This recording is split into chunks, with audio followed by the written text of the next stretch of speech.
केंद्रीय मंत्री और जिनके प्रयास से आज मुझे यहाँ आने का सौभाग्य प्राप्त हुआ है, माननीय श्री गजेंद्र सिंह शेखावत जी,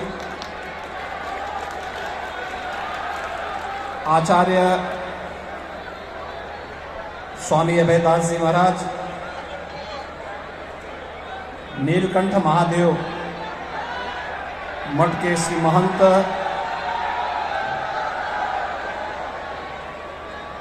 योगी सिद्धनाथ जी, सिद्धईनाथ जी, करड़ा पीठ से श्री महंत योगी काशीनाथ जी, जिनकी प्रेरणा से पवित्र कार्य हुआ है, राव श्री मुक्त सिंह जी, राव श्री प्रेम सिंह जी, राव श्री कुशवंत सिंह जी, राव श्री जगदेव सिंह जी, प्रेम भारती जी और भारतीय जनता पार्टी के यहाँ के स्थानीय हमारे सभी पदाधिकारी और माननीय विधायक श्री नारायण चौधरी जी, भारी संख्या में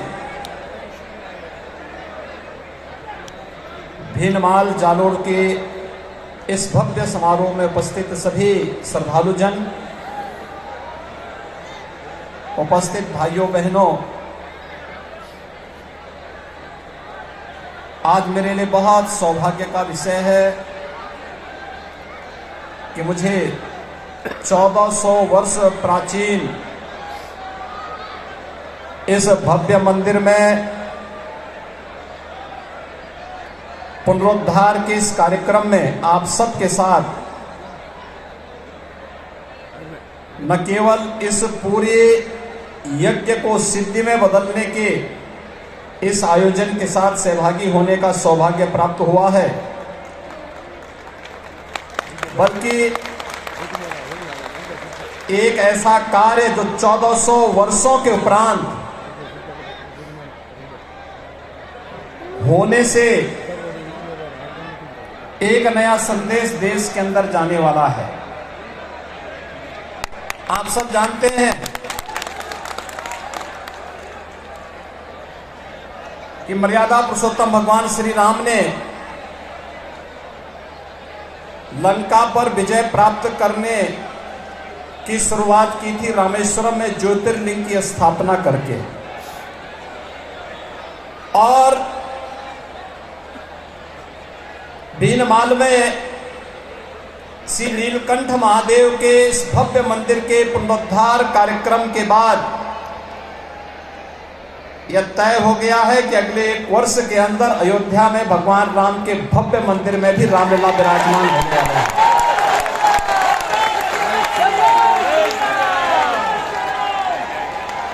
क्योंकि पहले नीलकंठ महादेव की ही पुनर्स्थापना होती है और यह कार्य आपने राजस्थान से प्रारंभ कर दिया है।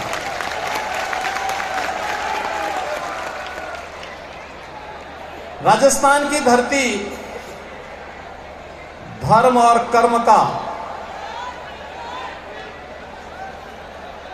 भक्ति और शक्ति के एक समन्वय का केंद्र बिंदु है।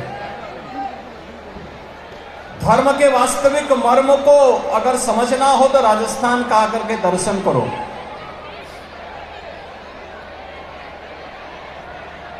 अपने शौर्य, अपने पराक्रम के लिए राजस्थान ने देश और दुनिया के अंदर अपनी एक नई पहचान बनाई। तो भक्ति के केंद्र भी सिद्धों, योगियों, संतों, ऋषि मुनियों ने भी अपनी साधना भूमि के रूप में इस धरती को चुना। और जालौर तो हमारे नाथ संप्रदाय के बहुत सिद्ध योगी थे। योगीराज जालंधर नाथ जी, जिनके नाम पर ही जालौर नाम पड़ गया। आप जालौर में जाते होंगे, श्री मंदिर में जाकर के दर्शन करिए।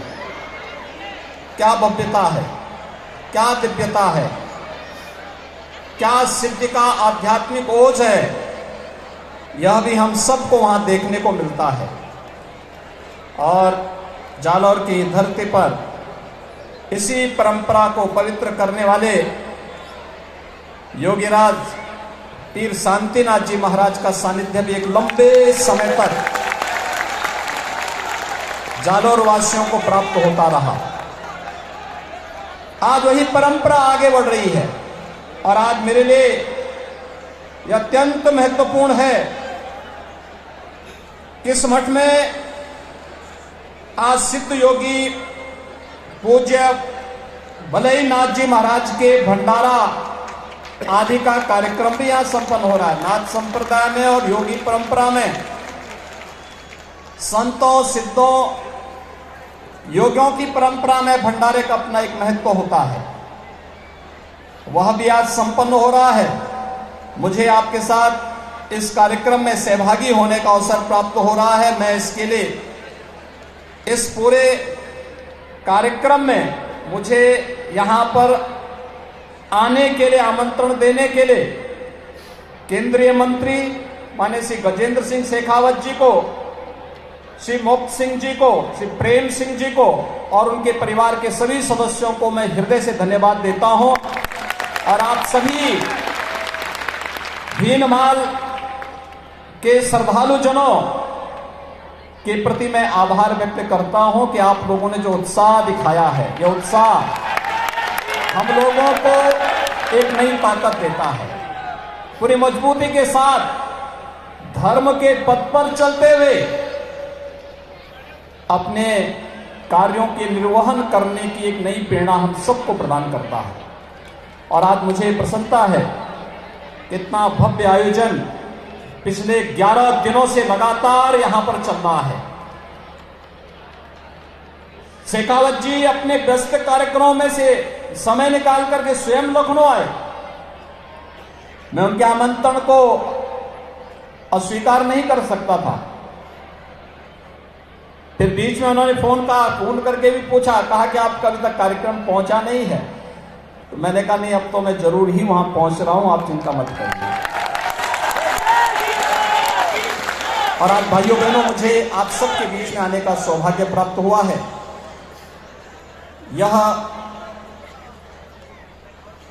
1400 वर्ष पुराना नागभट्ट द्वारा स्थापित भगवान नीलकंठ का यह पवित्र स्थल हम सबको अभिभूत करता है। मुझे अभी महाकवि नागभट्ट की प्रतिमा पर भी माल्यार्पण करने का अवसर प्राप्त हुआ था। और मुझे प्रसन्नता है कि पिछले 15 वर्षों से राव मुक्त सिंह जी ने जिस संकल्प को लिया,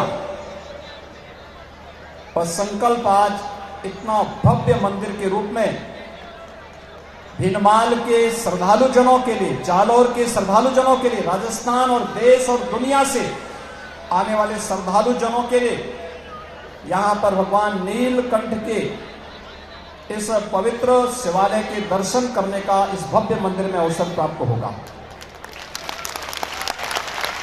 अपने अपने सौभाग्य का अवसर है। कल ही हम लोगों ने देश के 74वें गणतंत्र दिवस का आयोजन संपन्न किया है। आज देश आगे बढ़ रहा है। याद करिए, आजादी के अमृत महोत्सव वर्ष में प्रधानमंत्री मोदी जी ने हम सबको एक संकल्प दिलाया, पूरे देशवासियों को। और संकल्प था अपनी विरासत के एक संकल्प, जो 5 प्रण थे उनमें से एक प्रण था विरासत के प्रति सम्मान का भाव, अपनी विरासत का संरक्षण करना। ये विरासत का ही संरक्षण है। 1400 वर्ष पहले 7वीं शताब्दी में जिस मंदिर की पुनर्स्थापना, जिस मंदिर की प्राण प्रतिष्ठा का कार्यक्रम संपन्न हुआ, आज उसका एक भव्य रूप राव मुक्त सिंह जी के सहयोग से, उनकी साधना से, आप सबके उत्साह से वह भव्य रूप हम सबको देखने को मिल रहा है। आज जिस प्रकार की एकता इस धार्मिक आयोजन में देखने को मिल रही है, कोई जाति नहीं, कोई मत का भेद नहीं, कोई मजहब का भेद नहीं। भाइयों बहनों, हम सबको अपने दैनिक जीवन में भी इस भाव को अंगीकार करना होगा। हमारा सनातन धर्म भारत का राष्ट्रीय धर्म है। हम सब अपने व्यक्तिगत स्वार्थों से ऊपर उठ करके अपने इस राष्ट्रीय धर्म के साथ जुड़ते हैं। हमारा देश सुरक्षित हो, हमारे मानव बिंदुओं की पुनर्स्थापना हो, गौ ब्राह्मण की रक्षा हो, किसी कालखंड में अगर हमारे धर्मस्थलों को अपवित्र किया गया है, उनकी पुनर्स्थापना का एक अभियान चले। और इस अभियान का क्रम आज आप देख रहे होंगे। अयोध्या में 500 वर्षों के बाद प्रधानमंत्री मोदी जी के प्रयास से भगवान राम के भव्य मंदिर के निर्माण का कार्य पूरा होने जा रहा है। आप सभी श्रद्धालुजनों ने भगवान राम के भव्य मंदिर के निर्माण में अपना योगदान दिया। आज भारत की भावनाओं के अनुरूप भारत का राष्ट्रीय मंदिर भगवान राम के भव्य मंदिर के रूप में स्थापित हो रहा है। और मुझे बहुत प्रसन्नता है कि भगवान राम के भव्य मंदिर के निर्माण का कार्य और रामलला विराजमान अगले एक वर्ष के अंदर अपने भव्य मंदिर में होंगे। उससे पहले राजस्थान के भव्य मंदिर के पुनरुद्धार का सौभाग्य आज मुझे यहां प्राप्त हुआ है। भाइयों बहनों, 11 दिनों से चल रही आपके यज्ञ की जो ये प्रक्रिया है, धार्मिक अनुष्ठान है, आज वो पूर्णाहुति में इस भंडारे के साथ यहां पर समारोह की ओर अग्रसर हो रही है। लेकिन जितना भव्य और दिव्य परिसर बनाया गया है, इसकी भव्यता, इसकी दिव्यता और इसकी पवित्रता को बनाए रखने की जिम्मेदारी अब राव मुक्त सिंह जी ने भीनमाल के नागरिकों के ऊपर छोड़ी है। ये सब मिलकर के इसको यही भव्य रूप दें। आप सोचिए कि आज से 1400 वर्ष पहले श्री नाग भट्ट जी द्वारा स्थापित यह मंदिर यहां पर स्थापित था और 1400 वर्ष के बाद राव साहब ने इसको यह भव्य स्वरूप प्रदान किया है। और उसमें भी 15 वर्ष लगे। कोई व्यक्ति एक कार्य करता है, एक दिन 2 दिन के अंदर अपने संकल्प को भूल जाता है। लगातार 15 वर्षों से हमारे यहां भी माना गया है संकल्प के 12 वर्ष होते हैं। 12 वर्ष में अलग अलग प्रकार की व्यक्ति साधना करता है, लेकिन लगातार 15 वर्षों से एक ही संकल्प के साथ जितना भी व्यक्ति अपनी आय करेगा, उस आय को पूरी तरह समर्पित करेगा भगवान नीलकंठ को। समर्पण का यह भाव, यही तो हमारी पहचान है। क्योंकि धर्म का ऋण हमारे ऊपर हमेशा रहता है। हर व्यक्ति ऋषि ऋण को चुकाने के लिए अनेक प्रयत्न करता है। मातृ ऋण को चुकाने के लिए, पितृ ऋण को चुकाने के लिए अनेक प्रयत्न करता है। और यह भी इस धरती के प्रति, अपने ऋषि ऋण के प्रति, धर्म के प्रति अपने कर्तव्यों का निर्वहन करते हुए उन्होंने यह भव्य रूप यहां पर देकर के इस मंदिर को आने वाले 1500 वर्षों के लिए जालोर वासियों के लिए, राजस्थान वासियों के लिए एक मानक स्थापित किया है। लेकिन इसको इस रूप में आगे बढ़ाने की जिम्मेदारी हम सब की होनी चाहिए, पूरे भीनमाल और पूरे जालोर वासियों की होनी चाहिए। यह भव्य रूप बना रहे। अक्सर होता है मंदिर बनाते हैं, परिसर भव्य नहीं हो पाता, छोटे से स्थान पे होता है। मंदिर बनता है लेकिन मंदिर में जाने का रास्ता बहुत संकरा होता है, या फिर उसके आसपास उस प्रकार की स्थिति नहीं होती है कि उसे एक भव्य स्वरूप दिया जा सके। लेकिन आज जब मैंने देखा मंदिर कितना भव्य रूप है, और ऐसा लग रहा था जैसे भगवान राम का अयोध्या में निर्मित होने वाले जो प्राचीन मंदिर, जो पुराना मंदिर का स्वरूप था, उसका एक रूप यहां पर मुझे देखने को मिला इस मंदिर में।